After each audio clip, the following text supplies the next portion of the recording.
அடிக்கப் போகிறது ஈரான். இஸ்ரேலை விட்டு அலறி அடித்து ஓடும் அமெரிக்கர்கள். ஜெருசலேம் போஸ்ட் வெளிவிட்ட பகிரங்க அறிவிப்பு. இவ்வளோ நேரம் இன்ட்ரோ கேட்டிருப்பீங்க. ஈரான் அடிக்க போகுது, ஒரு தகவல் கிடைச்சிருக்கு, ஈரான் தான் முதல் தாக்குதல் நடத்த போகுதுன்னு நீங்கள் கேட்டுட்டு இருந்தீங்க. இந்த வீடியோ நான் எடுத்துட்டு இருக்கப்போ, இந்த தகவலை நான் உங்களுக்கு சொல்லி கொண்டிருக்கிறப்போ அமெரிக்கா ஈரான் மீது ஒரு பயங்கர தாக்குதலை மேற்கொண்டிருக்கு. சனிக்கிழமை, அதாவது 28/2/2026 காலையில் ஈரான் மீது IDF திடீர் தாக்குதலை நடத்தி இருக்கு. தெஹ்ரானில் வெடிச்சத்தங்கள் கேட்டதாக ஈரானிய அரசு ஊடகங்கள் செய்தி வெளியிட்டன. தாக்குதல் நடந்த நேரத்தில் அனைத்து குடிமக்களும் பாதுகாக்கப்பட்ட இடங்களில் அருகில் இருக்குமாறு IDF ஒரு தேசிய எச்சரிக்கையை அனுப்பியது. இஸ்ரேல் நாட்டை நோக்கி ஏவுகணைகள் ஏவக்கூடிய சாத்தியக்கூறு இருந்ததனால் ஈரான் முதலில் ஆயுதத்தை ஏவக்கூடிய சாத்தியக்கூறு இருந்ததனால் ஈரான் அட்டாக் பண்ணக்கூடிய சாத்தியம் இருந்ததனால IDF முந்திக்கொண்டு ஏவுகணை அனுப்பியுள்ளதாக செய்திகள் கிடைக்கப்பெற்றிருக்கு. உண்மை என்னண்டா, முன்னெச்சரிக்கையாக நடத்தப்பட்ட இந்த சம்பவம் ஒரு மாபெரும் போருக்கான முதல் தொடக்கமாக அமைஞ்சிருக்கு. தாக்குதலில் அமெரிக்கா ஈடுபட்டுள்ளதாக ஜெருசலேம் போஸ்ட் ஒரு செய்தியை வெளியிட்டிருக்கு. இப்போ இருந்து சரியா காலையில் 11:45 வந்த போஸ்டில் இந்த ஜெருசலேம் போஸ்ட் இப்படியான ஒரு தகவலை சொல்லியிருக்கு. ஈரானின் உச்ச தலைவர் அயத்துல்லா அலி கமேனி தெஹ்ரானில் இல்லை, மேலும் அவர் பாதுகாப்பான இடத்திற்கு மாற்றப்பட்டுள்ளார் என்று ஈரானிய அதிகாரிகள் ஒருவர் குறிப்பிட்டுள்ளதாக இந்த ஜெருசலேம் போஸ்ட் பத்திரிகை தகவலை வெளியிட்டிருக்கு. இப்போ இந்த வீடியோவில் நான் எதை பற்றி சொல்ல வருகின்றனண்டா, நேற்று இரவு இதே ஜெருசலேம் போஸ்ட் ஒரு தகவலை வெளிவிட்டது. இஸ்ரேலில் இருக்கிற அமெரிக்கர்களை வெளியேற்றுவதற்கான முயற்சியில் அமெரிக்கா இறங்குதண்டும் ஒரு தகவல் கிடைச்சிருக்கு. காலையில் அட்டாக் நடக்க போகுதுண்டு அதே ஜெருசலேம் போஸ்ட் ஒரு தகவலை வெளியிட்டிருந்தது. அதே ஜெருசலேம் போஸ்ட் தான் இப்போ ஈரான் மீது அமெரிக்கா தாக்குதலை நடத்தி விட்டதுன்ற தகவலையும் வெளிவிட்டிருக்கு. இது எப்படியான போரை உருவாக்க போகுது, இது எப்படியான தாக்குதலை உருவாக்க போகுது, எப்படியான தாக்கத்தை இந்த உலக நாடுகளுக்கு உருவாக்க போகுதுன்ற கேள்வி இப்போ பயங்கரமாக எழும்பியிருக்கு. உலகமே, அமெரிக்காவும் இஸ்ரேலும் சேர்ந்து ஈரானை எந்த நேரமும் அடிக்க வாய்ப்புகள் இருக்குண்டு பயந்து கொண்டிருக்கிற இந்த திக் நிமிடங்களில் இப்போ ஆட்டம் அப்படியே தலைகளாக மாறி இருக்கு. இஸ்ரேல் இருக்கிற அமெரிக்கர்கள் இன்றைக்குள்ள எந்த ஃப்ளைட் கிடைச்சாலும் அந்த ஃப்ளைட்டை பிடிச்சி கொண்டு நாட்டை விட்டு தப்பிச்சு ஓடுங்கோண்டு அமெரிக்கா அவசரமாக வெளியேற்றி கொண்டிருக்கு. உலகமே இன்றைக்கு இஸ்ரேலை திரும்பி பார்த்தவண்ணம் நிற்கின்றது. அரங்கில் ஒரு மாபெரும் புயல் உருவாகி இருக்கு. இந்த திடீர் திருப்பத்திற்கும் இந்த திடீர் மாற்றத்துக்கும் பின்னால் இருக்கிற மாபெரும் அதிர்ச்சி தகவல் இஸ்ரேலின் பிரபல பத்திரிகையான தி ஜெருசலேம் போஸ்ட் இப்போ அம்பலப்படுத்தி இருக்கு. நள்ளிரவில் வந்த அவசர இமெயில் இஸ்ரேலுக்கான அமெரிக்க தூதர் மைக் ஹக்கபி இஸ்ரேலில் இருக்கிற அமெரிக்க தூதரக அதிகாரிகள் மற்றும் ஊழியர்களுக்கு நள்ளிரவு 12:04 மணிக்கு ஒரு பகீர் இமெயிலை அனுப்பியிருக்கிறார்.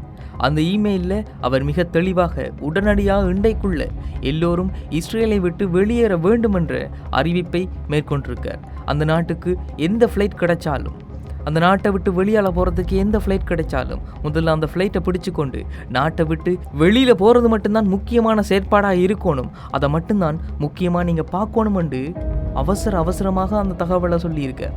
இது மட்டும் இல்லாமல் அமெரிக்க அரசாங்கமும் தன்னோட குடிமக்களை இஸ்ரேலுக்கு பயணம் செய்ய வேண்டாம் என்று உத்தியோகபூர்வமாக எச்சரித்துள்ளது. முந்திக் கொண்டதா ஈரான்? இந்த கேள்விதான் இன்றைக்கு எல்லாருக்குள்ளேயும் எழும்பியிருக்கு. இவ்வளவு நாளாக JD வான்ஸ் உட்பட பல அமெரிக்க தலைவர்கள் நாங்கள் ஈரானோட நீண்டகால போருக்கு ரெடியாக இல்லை என்று சொல்லி கொண்டிருந்தாங்க. இப்போது திடீரென்று தங்களோட ஆட்களை இஸ்ரேலை விட்டு வெளியேற்றுறதுக்கு பின்னால் என்ன இருக்கு? இது ஒரு மாபெரும் சந்தேகத்தை எழுப்பி இருக்கு. அமெரிக்கா ஈரானை அடிக்கிறதை விட்டுட்டு இப்போ அலறி அடித்து கொண்டு ஓடுறத பார்த்தா அமெரிக்காவுக்கும் இஸ்ரேலுக்கும் முந்தி ஈரான் தன்னுடைய பிரம்மாண்ட தாக்குதலை தொடங்க போகுதா என்ற ரகசிய தகவல் தான் இன்றைக்கு இணையம் முழுக்க பரப்பப்பட்டு கொண்டிருக்கு. அமெரிக்க உளவுத்துறைக்கு கிடைச்ச இந்த ரகசிய தகவல், அதனால தான் இன்றைக்கு இஸ்ரேலில் இருக்கிற அமெரிக்கர்கள் அவசரமாக வெளியேற்றப்படுறாங்க என்று உலக நாடுகள் சொல்லி கொண்டிருக்கு. உலக நாடுகளின் அலறல் எங்கேயும் கேட்டுக்கொண்டிருக்கு. மத்திய கிழக்கில் எந்த நேரமும் மாபெரும் போர் வெடிக்கலாம் என்ற பயத்தில் பதற்றத்தில் உலகம் உன்னிப்பாக பார்த்து கொண்டிருக்கிற இந்த வேளையில் நேற்றைய முன்தினம் நடந்த அந்த சந்திப்பும் அந்த தூதரக சந்திப்பும் அந்த பேச்சுவார்த்தையும் ஒரு நல்ல தீர்வை தந்திருக்கான்ற கேள்வி இப்போ எல்லாருக்குள்ளேயும் எழும்பி இருக்கு. இந்த யுத்தம் ஒரு மாபெரும் யுத்தமாக மாறப்போகுதா? இதுதான் இப்போ அடுத்த கேள்வியாக இருக்கு. ஈரானில் இருக்கிற தங்களுடைய நாட்டு பிரஜைகளை கனடா, சீனா உட்பட அனைத்து நாடுகளும் வெளியேற முயற்சிகள் எடுத்துக்கொண்டிருக்கு. அப்போ இதுக்கான அர்த்தம் என்ன? தாக்குதல் ஆரம்பிக்க போகுதா? யுத்தம் ஆரம்பிக்க போகுதா? இஸ்ரேல் மற்றும் லெபனானில் உள்ள தங்களது தூதரக அதிகாரிகளிடம் ஆஸ்திரேலியா தூதரக அதிகாரிகளின் குடும்பத்தை வெளியேற்ற சொல்லியிருக்கு. இந்தியா, ஜெர்மனி, பின்லாந்து உள்ளிட்ட பல நாடுகள் அந்த காரணத்தை கொண்டு மத்திய கிழக்கு நாடுகளுக்கு பயணிக்க வேண்டாம் என சிவப்பு எச்சரிக்கை விடுத்துள்ளது. அடுத்து என்ன நடக்க போகுது? இப்போ இதுதான் இன்றைக்கு எல்லாருக்குள்ளேயும் இருக்க கேள்வியாக இருக்கு. இந்த கேள்வியை இன்றைக்கி பல பேர் பலவிதமாக எழுப்பி கொண்டிருக்காங்க. உண்மையிலேயே இந்த உலகம் மீண்டும் ஒரு உலகப் போரை சந்திக்க போகுதா, அல்லது இந்த போர் ஒரு பெரும் போராக நீண்ட கால யுத்தமாக வெடிக்க போகுதா? இந்த கேள்வி எல்லாருக்குள்ளேயும் எழும்பி இருக்கு. நேற்றைய முன்தினம் நடந்த அந்த பேச்சுவார்த்தையினுடைய முடிவுகளில் கிடைக்கப்பட்ட அந்த விளைவுகள் ஒரு போரை உருவாக்குற வல்லமையை கொண்டிருக்கான்றது தான் இன்றைக்கு எல்லாருக்குள்ளேயும் எழும்பி இருக்கிற கேள்வியாக இருக்கு. இஸ்ரேலில் இருந்து அமெரிக்க குடிமக்களை அவசரமாக வெளியேற்றுவதன் நோக்கம் என்ன? ஒருவேளை ஈரான் முந்திக்கொண்டு யுத்தத்தை ஆரம்பிக்க போகுதா? இப்பொழுது உலகத்தில் இருக்க பல போரியல் ஆய்வாளர்கள் சொல்ற கருத்தின்படி ஈரான் வளைகுடா பிராந்தியத்தில் இருக்கிற கடல் பகுதியில் அமெரிக்காவுடைய கப்பல்களை இடைமறித்து நிற்கிறது. அமெரிக்கா கப்பல்களால் அந்த பிராந்தியத்தினுடைய கடல் பகுதிகளை கட்டுப்படுத்த முடியாதுன்னு சொல்றாங்க. ஈரான்கிட்ட இருக்கிற சின்ன வேக படகுகள், ஸ்பீட் போட்ஸ், அமெரிக்க கப்பல்களை நொடியில் அழிக்க வல்லமை கொண்டிருக்குன்னு சொல்கிறாங்க.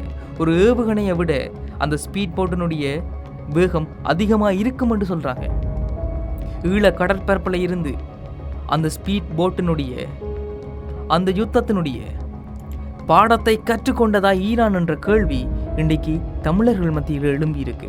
உண்மை என்னடா, ஈழத்தில் யுத்தம் எப்படி நடந்ததுன்றதை நாங்கள் அறிவோம். ஈழத்தினுடைய கடற்பரப்புகளில் எப்பேற்பட்ட கடல் யுத்தம் நடந்ததுன்றதை நாங்கள் அறிவோம். அந்த யுத்தத்தில் இந்த வேக படகுகளினுடைய முக்கியத்துவம் எப்படி இருந்ததுன்றதை நாங்கள் அறிவோம். அப்படி இருக்கிறப்போ ஈரான் இப்படிப்பட்ட வேக படகுகளை அமெரிக்காவினுடைய பல பில்லியன் டாலர் மதிப்புள்ள கப்பல்களுக்கு எதிராக கொண்டு வந்து நிறுத்துறதன் காரணம் ஈழத்தில் இருந்து அவங்க கற்றுக்கொண்ட பாடமா?